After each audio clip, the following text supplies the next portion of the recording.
দাদু কি খবর? গরমে জল টল খাচ্ছ তো বেশি করে নাকি? একদম। দাদু এই হাসিরাই কিন্তু সব কাস্টমারকে টেনে নিয়ে চলে আসছে। চাইনিজ পরোটা আগে থেকে রেডি করে রেখে দিয়েছো?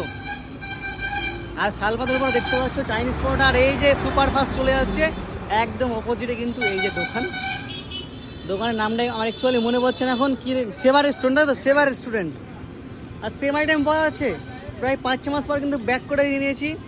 আর এই যে আজ কিন্তু পুরো শেষ, মানে তোমার খাবার এতটাই এখন মানুষ চিনে ফেলেছে যে তোমার খাবার এখন কটা বাজে, বা 10:30টার মধ্যে খাবার শেষ, আবার রেডি হচ্ছে। আরে সাবাস, তাহলে তো পুরো কৃষ্ণনগরে এখন তোমার নামে সবাই চিনছে। খাবারের একটাই ঠিকানা কি? সেবা রেস্টুরেন্ট। আরে সাবাস, সুস্বাদু পরোটা। আচ্ছা, এই যে এত তেলের মধ্যে এতে মানে এত তেল খেলে মানুষের সমস্যা হবে না? না না, কোনো সমস্যা নেই, একদম ফ্রেশ তেল। ফ্রেশ তেল, একদম কোনো রকম কমা তেল না, ফ্রেশ তেল।